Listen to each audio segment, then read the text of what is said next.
Hey, I'm Ryan Reynolds. Recently, I asked Mint Mobile's legal team if big wireless companies are allowed to raise prices due to inflation. They said yes. And then when I asked if raising prices technically violates those onerous two-year contracts, they said, "What the f*** are you talking about, you insane Hollywood ass?" So to recap, we're cutting the price of Mint Unlimited from $30 a month to just $15 a month. Give it a try at mintmobile.com/switch. $45 upfront payment equivalent to $15 per month. New customers on first 3-month plan only. Taxes and fees extra. Speed slower above 40 gigabytes. See details. This episode is brought to you by Indeed.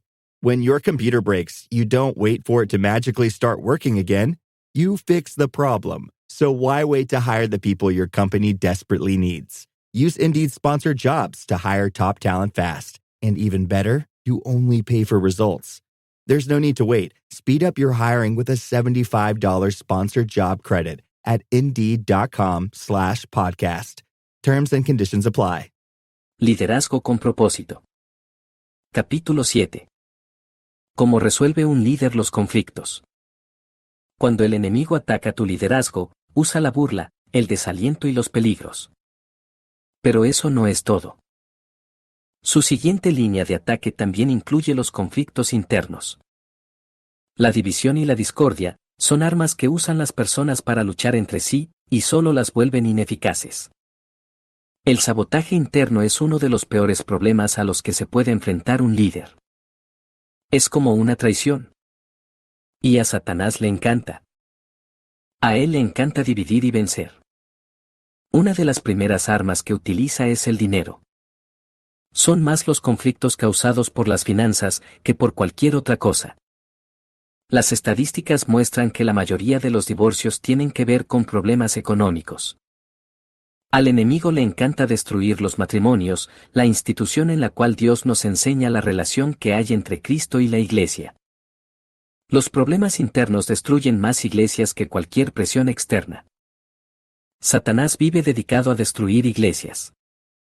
Y si una familia está dividida contra sí misma, esa familia no puede mantenerse en pie. ¿Has visto alguna vez cómo un equipo de fútbol se derrota a sí mismo? Cuando hay un equipo de jugadores arrogantes en el campo, eso puede suceder. En lugar de batallar contra el equipo opuesto, pelean entre sí. Las divisiones se pueden producir donde quiera que haya dos personas o más. Los humanos tenemos tendencia a querer las cosas a nuestra manera. Los conflictos sin resolver detienen la obra del Señor en nuestra vida. Eso es cierto en tu negocio, en tu matrimonio, en tu iglesia y en cualquier lugar donde haya personas que se relacionen entre sí. El líder tiene que aprender a resolver los conflictos. En estas páginas veremos la canalización de los conflictos, el arte de enfrentarse a ellos. Veremos primero las causas y después le aplicaremos la solución. Las causas de los conflictos. En aquellos momentos, el pueblo llevaba semanas trabajando en las murallas. Como allí tenían enfocadas principalmente sus energías, no habían estado cultivando sus huertas. La consecuencia fue que la comida estaba escaseando. Los hombres y las mujeres del pueblo protestaron enérgicamente contra sus hermanos judíos, pues había quienes decían, si contamos a nuestros hijos y a nuestras hijas, ya somos muchos. Necesitamos conseguir trigo para subsistir. Había demasiadas bocas que alimentar y no había comida suficiente para todos. Tenían inflación, precios elevados y escasez de alimentos. Tal vez nos preguntemos, si ellos estaban haciendo la obra del Señor, ¿por qué permitió Él que hubiera hambruna? Yo creo que el hecho de cumplir con la voluntad de Dios no nos exonera de los problemas comunes de la vida. Solo porque estemos haciendo lo que debemos, eso no significa que nuestro auto no se va a romper. El hecho de estar dedicados al ministerio no va a evitar las enfermedades graves u otros problemas. Tal vez no sepamos siempre exactamente por qué, pero sí podemos saber que el propósito de Dios con nosotros es que crezcamos siempre. Por conseguir trigo para no morirnos de hambre, hemos hipotecado nuestros campos, viñedos y casas. Sus casas estaban hipotecadas al máximo. Estaban en una esclavitud económica, sacando dinero de sus casas e hipotecándolas cada vez más, solo para poner comida en la mesa. Había también quienes se quejaban, tuvimos que empeñar nuestros campos y viñedos para conseguir dinero prestado y así pagar el tributo al rey. El tercer problema eran los impuestos elevados. Aquellas gentes pedían dinero prestado solo para pagar sus impuestos. Y aunque nosotros y nuestros hermanos somos de la misma sangre, y nuestros hijos y los suyos son iguales, a nosotros nos ha tocado vender a nuestros hijos e hijas como esclavos. De hecho, hay hijas nuestras sirviendo como esclavas, y no podemos rescatarlas, puesto que nuestros campos y viñedos están en poder de otros. Estaban tan metidos en deudas, que en realidad, habían tenido que recurrir a la venta de miembros de su familia, solo para sobrevivir. Para pagar sus deudas, se veían obligados a entregar a sus hijos para que trabajaran como esclavos. Los impuestos elevados, las hipotecas cuantiosas, los precios altos, el trabajo forzoso durante un número excesivo de horas, tal pareciera que fuera la sección de negocios del periódico de hoy. La Biblia tiene vigencia. Sin embargo, aquellos tiempos difíciles no eran la raíz del problema. El primer versículo dice, los hombres y las mujeres del pueblo protestaron enérgicamente contra sus hermanos judíos. Se estaban quejando entre ellos mismos. Los judíos ricos estaban explotando a los judíos pobres en un tiempo de gran crisis. Se estaban aprovechando del infortunio de los pobres y levantando un capital con él. Los que tenían dinero y comida decían, si me vendes tu casa, te doy comida. Te puedo prestar dinero, pero a un interés alto. Y si no puedes pagar el préstamo, me llevo a tus hijos como garantía de pago. Se estaban explotando entre sí. En lugar de ayudarse y de darles a los pobres, estaban prestando el dinero a un interés alto, quedándose con las casas y llevándose a los niños como esclavos. Había una desconsideración total hacia el infortunio de los demás. Su única preocupación era, ¿qué ventaja puedo sacar yo de este problema? Esta forma de conducta era claramente contraria a la ley de Dios. La palabra dice en Éxodo 2:25, que los judíos no se podían prestar dinero a interés unos a otros. Les podían cobrar intereses a otros, pero no entre sí. La Biblia dice también que un judío no debe esclavizar a otro judío. La persona rica podía contratar a una persona pobre a fin de que trabajara para ella, pero la esclavitud entre ellos estaba prohibida. Aquellos judíos ricos estaban violando clara y abiertamente la voluntad de Dios, adquiriendo ganancias, explotando y enriqueciéndose con el hambre ajena. En medio mismo del programa de construcción, se había presentado un conflicto entre los que tenían y los que no tenían. La raíz de los conflictos internos y la discordia siempre está en el egoísmo. ¿De dónde surgen las guerras y los conflictos entre ustedes? ¿No es precisamente de las pasiones que luchan dentro de ustedes mismos? Los conflictos siempre tienen que ver con el egoísmo, siempre. Cuando hay un conflicto entre lo que yo quiero y lo que tú quieres, tenemos un problema, y ese problema, si no se resuelve, termina en los conflictos y las divisiones.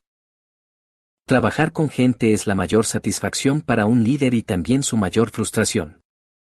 La gente tiende a ser egoísta, y eso nos incluye a ti y a mí. Queremos las cosas a nuestra manera. Queremos hacer lo que queremos hacer. Sin embargo, lo que nosotros queremos no es siempre lo mejor. Imagínate lo que sería vivir con una dieta de helado. A mí me encantaría. Sin embargo, mi salud sufriría, porque lo que yo quiero no es siempre lo mejor. El egoísmo siempre causa conflictos. La solución para el conflicto. Trabajar con gente es la mayor satisfacción para un líder y también su mayor frustración. Nehemías sabía que tenía un serio problema en las manos. Todo su proyecto podía quedar destruido, y los muros no se reconstruirían nunca. Los judíos se estaban explotando unos a otros, peleando unos contra los otros, y familias contra familias. Aquello era peor que pelear contra un enemigo. El hecho de que exista un enemigo común muchas veces reúne a los soldados y crea unidad. Cuando estamos peleando entre nosotros, nuestro equipo se destruye. Primer paso. Enójate. Cuando oí sus palabras de protesta, me enojé muchísimo.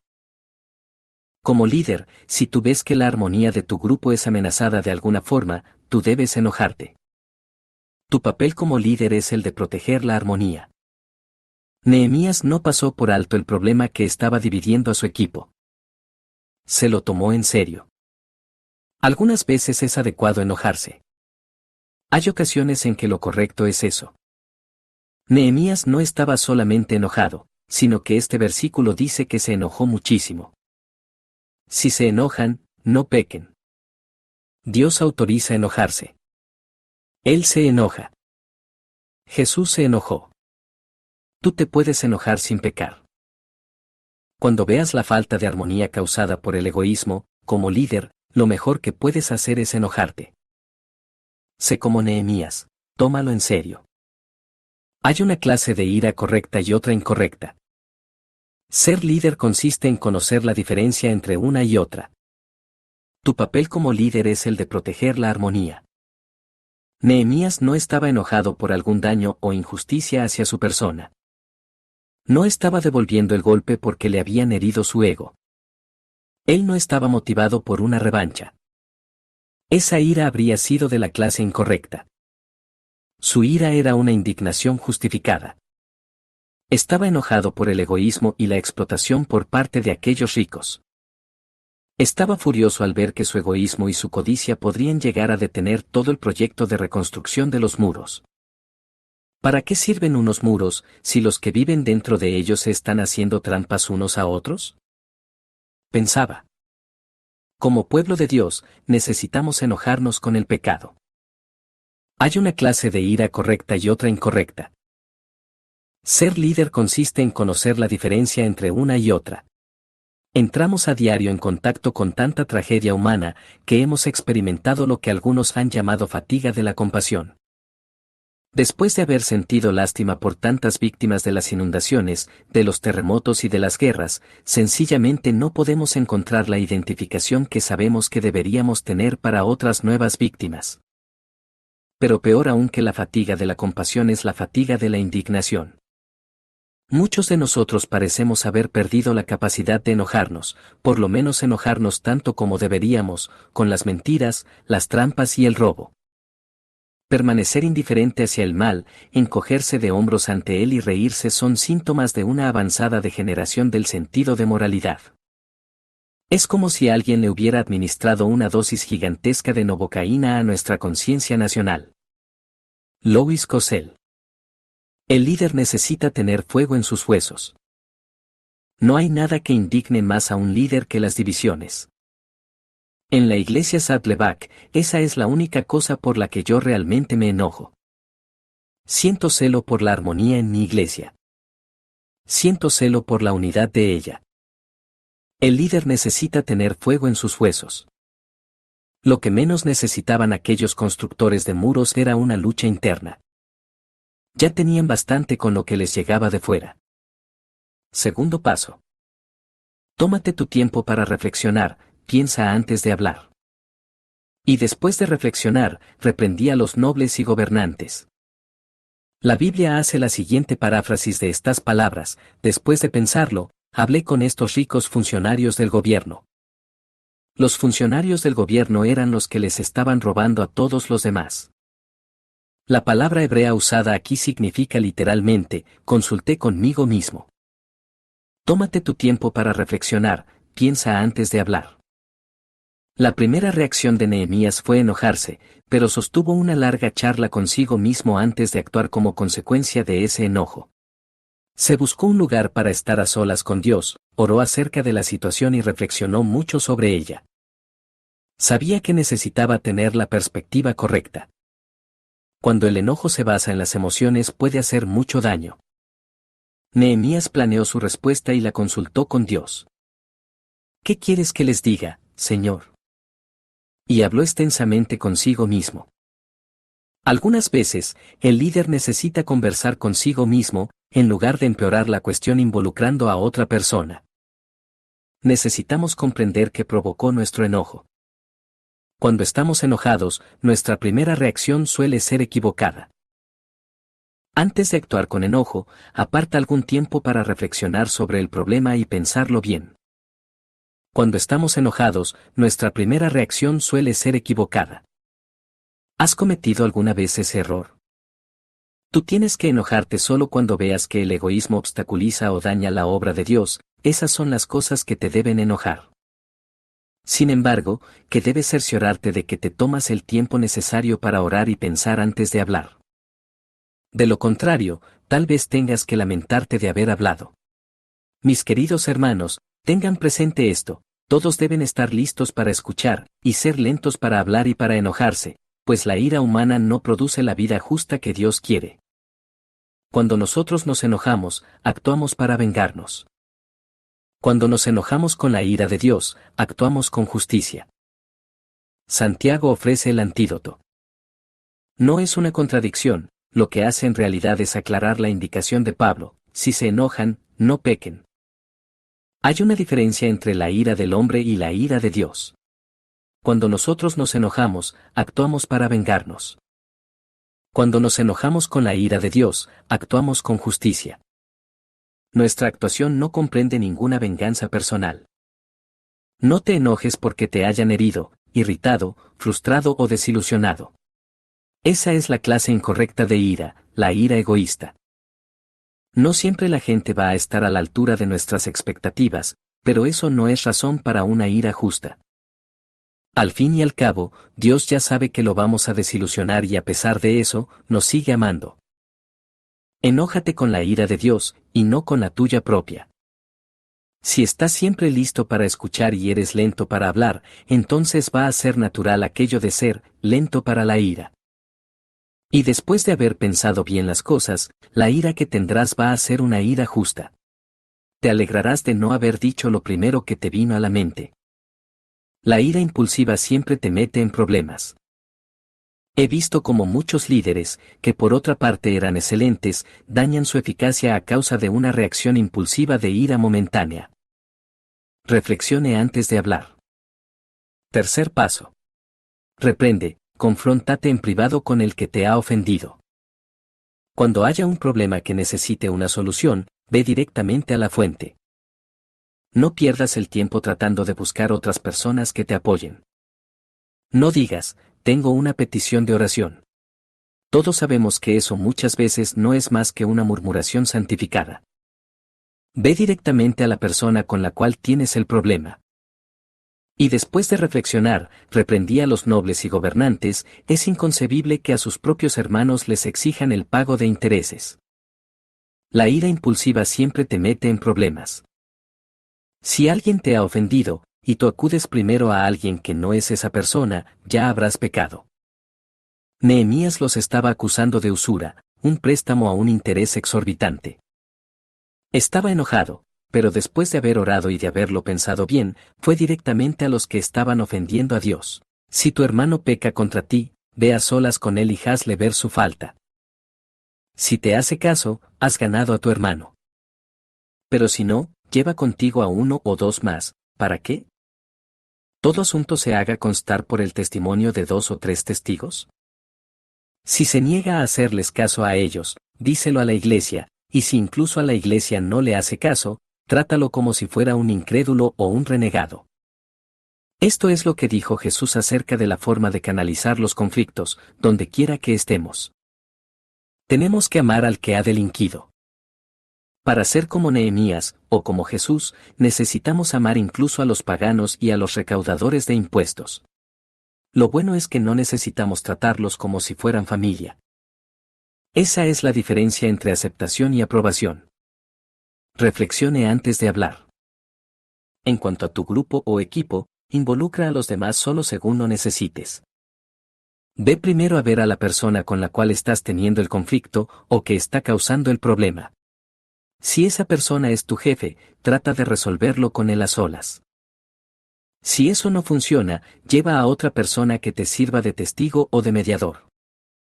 Y si eso no funciona aún, entonces puedes involucrar a un grupo mayor.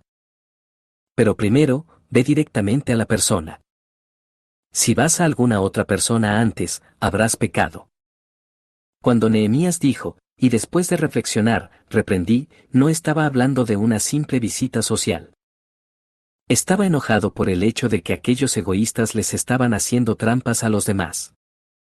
No subestimó la importancia del problema, lo confrontó. Cuarto paso. Confronta al ofensor en privado. A nadie le gusta el enfrentamiento con otras personas. Yo quisiera agradarle a todo el mundo. ¿No lo quisieras tú también? Claro que sí.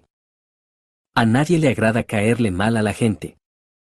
Nadie quiere causar sentimientos negativos. Sin embargo, algunas veces es necesario un enfrentamiento por el bien de todos. He aprendido que si no me enfrento al problema, se empeora. Los problemas que se ignoran no mejoran.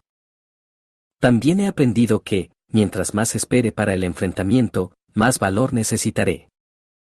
Los problemas que se ignoran no mejoran. ¿Has visto alguna vez cómo se deteriora la moral en una oficina porque hay una persona que está haciendo sufrir a todos los demás? Como el gerente no quiere enfrentarse al conflicto, el enredador y sus venenosas actitudes se apoderan de toda la oficina. ¿Has visto alguna vez cómo se destruye una familia porque los padres temen disciplinar a sus hijos?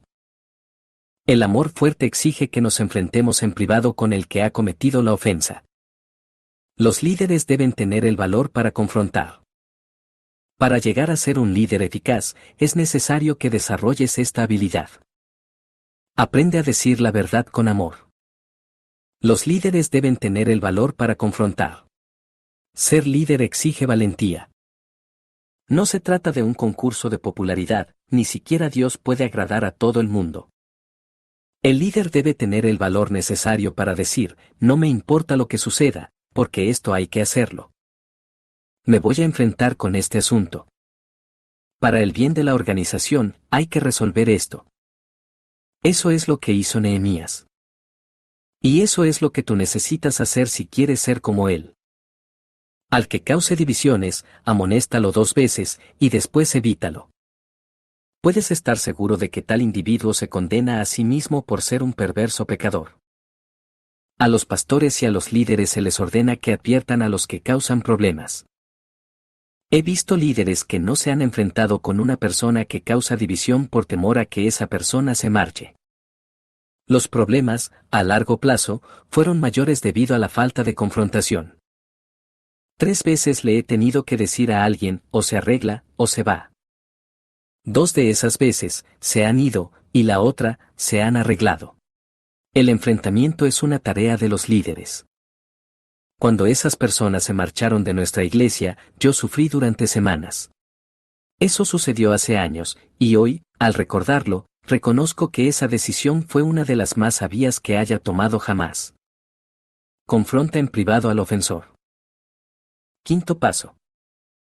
Determinación, enfréntate en público a las divisiones públicas. Obviamente, en Jerusalén todo el mundo sabía que los ricos le estaban haciendo trampas a los pobres. Había que enfrentarse a este pecado en público.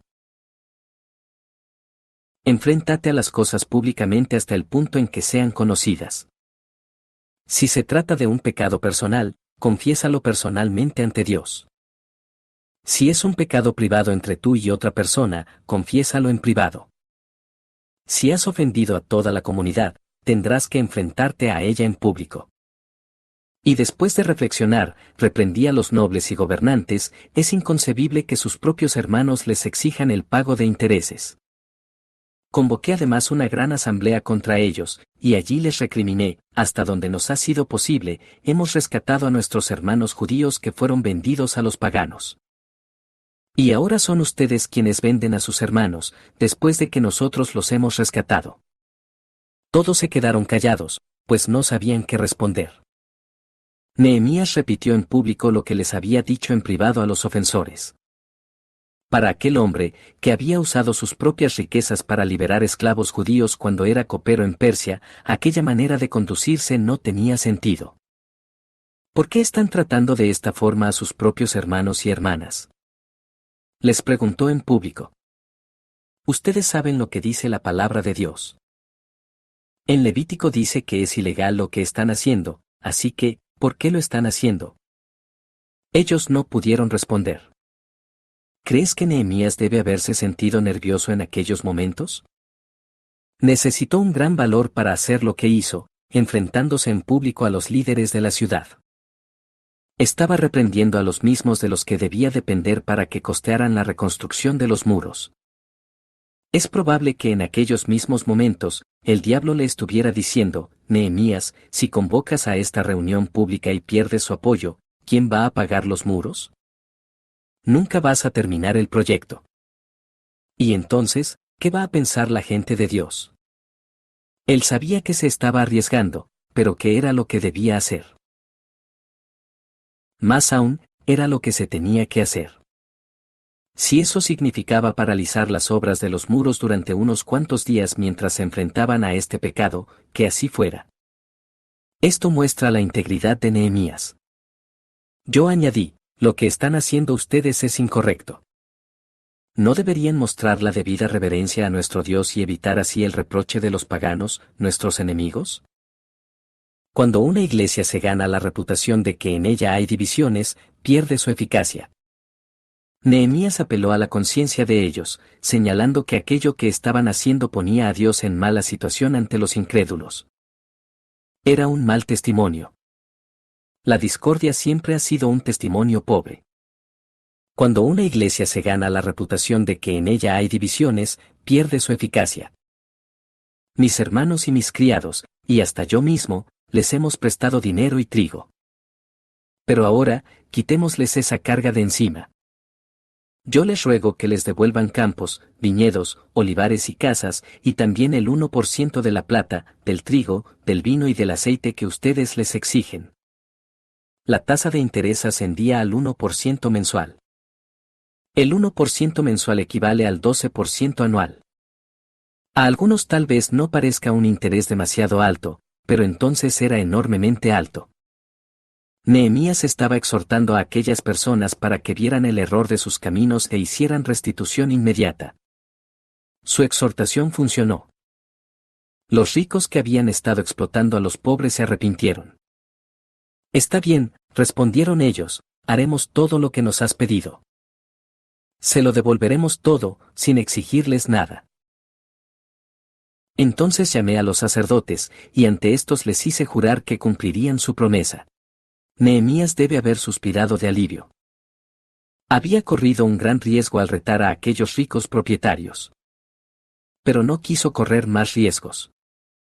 No estaba dispuesto a aceptar solo la palabra de ellos, sino que los hizo jurar en público. Los hizo firmar un contrato. Usando el drama a favor suyo, les dio una lección objetiva que el pueblo no olvidaría fácilmente.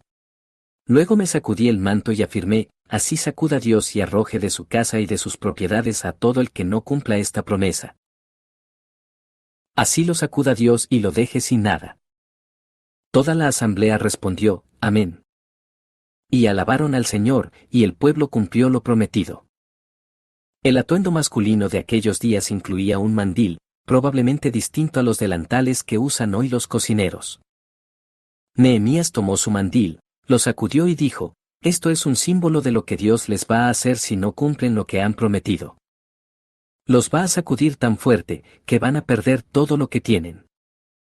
Fue una lección objetiva visual con la cual se enfrentó públicamente a la división dentro del cuerpo. Sexto paso. El refuerzo, muestra desprendimiento. Desde el año 20 del reinado de Artajerjes, cuando fui designado gobernador de la tierra de Judá, hasta el año 32, es decir, durante 12 años, ni mis hermanos ni yo utilizamos el impuesto que me correspondía como gobernador. En cambio, los gobernadores que me precedieron habían impuesto cargas sobre el pueblo, y cada día les habían exigido comida y vino por un valor de 40 monedas de plata. También sus criados oprimían al pueblo. En cambio yo, por temor a Dios, no hice eso. Al contrario, tanto yo como mis criados trabajamos en la reconstrucción de la muralla y no compramos ningún terreno. A mi mesa se sentaban 150 hombres, entre judíos y oficiales, sin contar a los que llegaban de países vecinos. Era tarea de todos los días preparar un buey, 6 ovejas escogidas y algunas aves, y cada 10 días se traía vino en abundancia. Pero nunca utilicé el impuesto que me correspondía como gobernador, porque ya el pueblo tenía una carga muy pesada. Nehemías guiaba a los demás por medio de su ejemplo. Era el fundamento de su liderazgo. Cuando le pidió al pueblo de Jerusalén que reconstruyera los muros, salió él también a reconstruir con ellos. Cuando les pidió que oraran, ya él había estado orando. Cuando les pidió que trabajaran de noche y de día para poder acabar el trabajo, él también se quedaba en pie noche y día trabajando. Cuando les pidió que ayudaran a los pobres, ya él lo había estado haciendo. Por su nombramiento como gobernador, Nehemías tenía derecho a una manutención que nunca tomó. El pueblo estaba pasando hambre. Se daba cuenta que aceptar comida de ellos, aunque fuera correcto, habría sido ponerles una carga más pesada aún. Él y sus siervos habrían podido explotar al pueblo, como habían hecho otros gobernadores en el pasado, pero no lo hicieron. Al contrario, alimentaron a los pobres. Los ayudaron. Él hizo cuanto pudo, utilizando sus propias riquezas personales. Dio el ejemplo. El egoísmo es la fuente de todos los conflictos. Nehemías fue modelo de generosidad. Tuvo el cuidado de decir esto al final de este informe sobre aquel conflicto, con el fin de hacer una comparación entre los conflictos y el egoísmo. El egoísmo es la fuente de todos los conflictos. Lo que les dijo fue: yo no he explotado al pueblo, ni me he aprovechado de su infortunio. No lo estaba diciendo para que lo consideraran como alguien superior, sino para enseñarle al pueblo cuál era la manera correcta de vivir. Nehemías nunca le pidió a nadie que hiciera algo que no estuviera dispuesto a hacer él mismo, o que ya no estuviera haciendo. Podía decir con una conciencia limpia: sigan mi ejemplo. Eso es una característica del liderazgo. Pablo lideró de esta forma. Imítenme a mí, como yo imito a Cristo. ¿Puedes tú decir lo mismo? ¿Por qué no? Esta declaración de Pablo no nace de la arrogancia. Estaba señalando la responsabilidad que tienen los líderes. Si tú no puedes decir como Pablo: imítenme a mí, como yo imito a Cristo, entonces necesitas hacer algunos cambios en tu vida. La gente sigue modelos. Nehemías lo sabía, y Pablo también. Pablo estaba diciendo: por lo menos, lo estoy intentando. Por lo menos, estoy haciendo mi mejor esfuerzo. Si no puedes decir eso también, entonces aún no estás listo para el liderazgo. Es necesario que puedas decir como Pablo: imítenme a mí, como yo imito a Cristo. Los líderes solo le piden a los demás que hagan lo que ellos ya están haciendo. Ese era el secreto del arrojo demostrado por Nehemías. Me asombra el hecho de que aquel hombre se les enfrentó a los que estaban explotando a sus vecinos y los desafió. Se les enfrentó en público. Era un hombre íntegro. Como estaba dando el ejemplo por medio de su propia vida, tenía todo el derecho de decir: ¿por qué no están ayudando a los pobres, en lugar de hacerles daño? Si tú no puedes retar a nadie para que siga tu ejemplo, cualquier cosa que les digas perderá su impacto. Los líderes solo le piden a los demás que hagan lo que ellos ya están haciendo. Como padre, yo no puedo retar a mis hijos diciéndoles: hagan lo que yo digo, pero no lo que yo hago. Eso no tiene eficacia alguna. Si no les puedo decir: hagan lo que yo hago, el impacto de las palabras: hagan lo que yo digo, no vale de nada. Las organizaciones tienen menos conflictos cuando sus líderes llevan una vida generosa y son modelo de desprendimiento. Las organizaciones tienen menos conflictos cuando sus líderes llevan una vida generosa y son modelo de desprendimiento. Cada vez que estés levantando algo para Dios, Satanás va a querer derrumbarlo, desafiarlo e impedir que triunfe. De la misma forma que trató de detener los muros de Nehemías, también va a hacer cuanto esté a su alcance para obstaculizar y detener lo que estés haciendo para Cristo. Puedes darlo por seguro.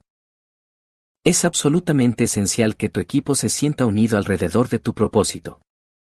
Ya van a tener suficientes circunstancias, problemas y dificultades que les van a venir del exterior. Lo menos que tú necesitas es que la gente de tu grupo se dedique a criticar sin motivo, causar problemas y agitar disensiones. ¿Cuál es tu responsabilidad? Tu reseña de trabajo dentro del cuerpo de Cristo está en Efesios 4:3. Esfuércense por mantener la unidad del Espíritu mediante el vínculo de la paz. Para que tú seas un líder eficaz, tu prioridad máxima consistirá en fomentar la unidad y la armonía dentro de tu iglesia, tu negocio, tu familia o tu organización. La Biblia dice que se debe mantener la unidad a todo precio. Si dos personas están de acuerdo en todo, entonces una de ellas está de sobra. Donde quiera que haya un grupo de personas, van a existir diferencias internas. Eso es inevitable. Si dos personas están de acuerdo en todo, entonces una de ellas está de sobra. Van a existir las diferencias. No hay equipo, ni organización perfectos, ni siquiera los tuyos. Espera que aparezcan los conflictos, pero ten en cuenta que Dios quiere que reduzcamos al mínimo esos conflictos para su gloria, especialmente en la iglesia. Juntos podemos causar un impacto. El testimonio de nuestra vida no debe basarse en lo que hayamos creado con nuestras manos, o hablado con nuestros labios, sino el amor que les hemos manifestado a los demás. Esa es la señal del líder. Jesús dijo, de este modo todos sabrán que son mis discípulos, si se aman los unos a los otros.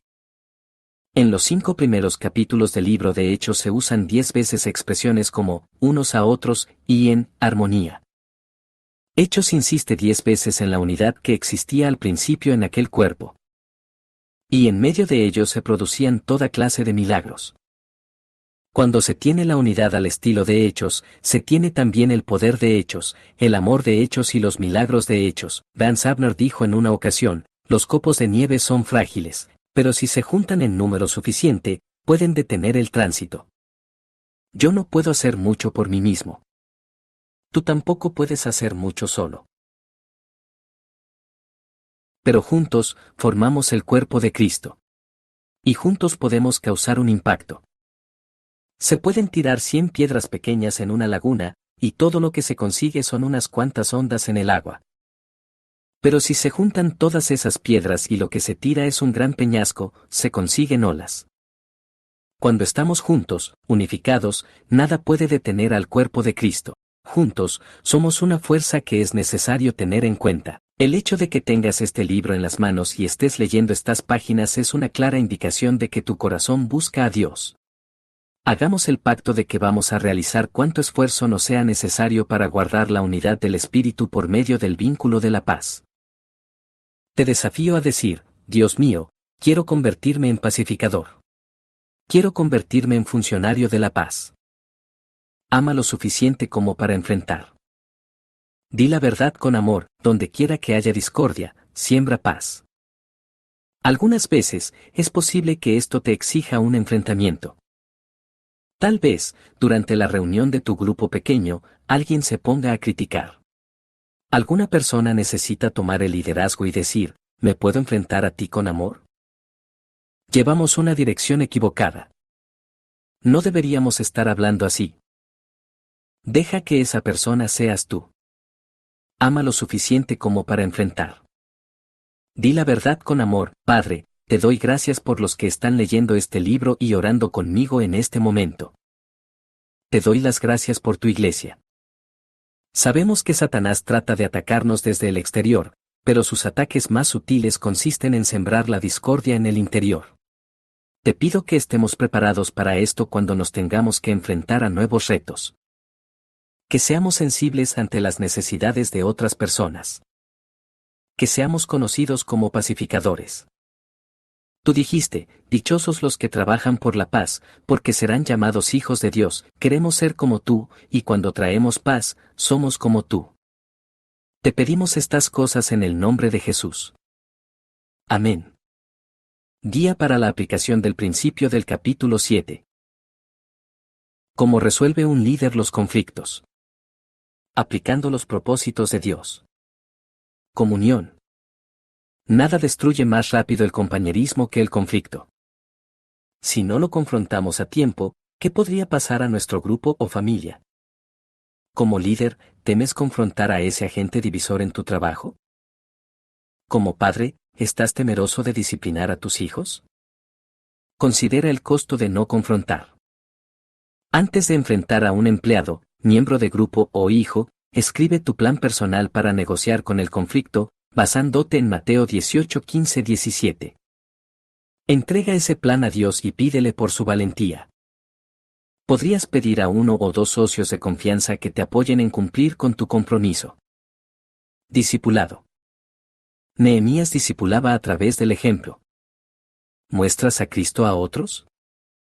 ¿Podrías decir, al igual que Nehemías y Pablo, sigan mi ejemplo como yo sigo el de Cristo? Si no, ¿qué debes cambiar para convertirte en un modelo a seguir para los demás?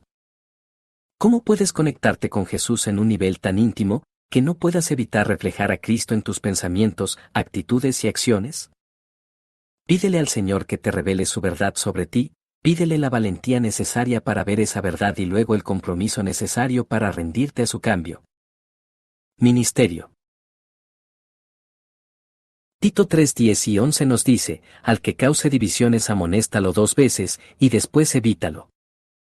Puedes estar seguro de que tal individuo se condena a sí mismo por ser un perverso pecador. La división puede destruir un ministerio. En tu rol de liderazgo, ¿cómo manejas a una persona separatista? Cuando alguien quiere imponer sus intereses al resto del grupo, ¿qué puedes hacer como líder? Créelo o no, la respuesta a esta pregunta puede representar el éxito o el fracaso de tu ministerio. Evangelismo. Para efectivamente compartir el Espíritu de Cristo, debemos parecernos a Él en nuestras acciones. ¿Cuál fue la respuesta de Cristo a los paganos y recolectores de impuestos? Ver Mateo 18, 15 y 17. ¿En qué se diferencia la aceptación de la aprobación? En la actualidad, se asocia a los cristianos con una postura rígida en referencia al comportamiento pecaminoso de los demás, especialmente en aquellos que llevan una vida que se podría llamar irreverente. ¿Qué puedes hacer para enfrentar un comportamiento así y dejar actuar el amor de Cristo a través tuyo? Adoración. Adorar a Dios implica ponerlo a Él primero y no a nosotros mismos. Cuando oras, al asistir al culto, en tu oración personal o al cantar a Dios, ¿te estás enfocado únicamente en Él? Aprende a poner al Señor primero en tu vida, aun cuando es difícil. Una vida que pone a Dios y a Cristo por sobre todas las cosas refleja una actitud de adoración. Cuando nuestro primer objetivo es agradar a Dios, no puede haber conflictos de interés. Fija tu mirada en Él ahora. Pídele que Él sea más en tu vida y que tú mismo seas menos. Observa al Señor ocuparse de tus problemas de liderazgo y de los problemas en tu vida. Puntos de reflexión: siempre que perteneces a un grupo, desacuerdos y diferencias son inevitables. Dios permite el conflicto para su gloria, para que así aprendamos a dejar nuestros intereses personales por sus intereses. ¿Estás listo para dar ese paso de fe? Hemos aprendido a orar por nuestro rol de liderazgo, a planificar, a motivar a otros, a organizar nuestros proyectos, a manejar la oposición y a resolver conflictos. Pero, ¿qué hacemos si el conflicto está en nuestra alma? Una cosa es cuando los problemas son con otras personas, y otra muy diferente cuando luchamos con nuestros propios deseos. ¿Qué hacemos al enfrentar la tentación? ¿Siempre la reconocemos? En el próximo capítulo, examinaremos las tentaciones del liderazgo.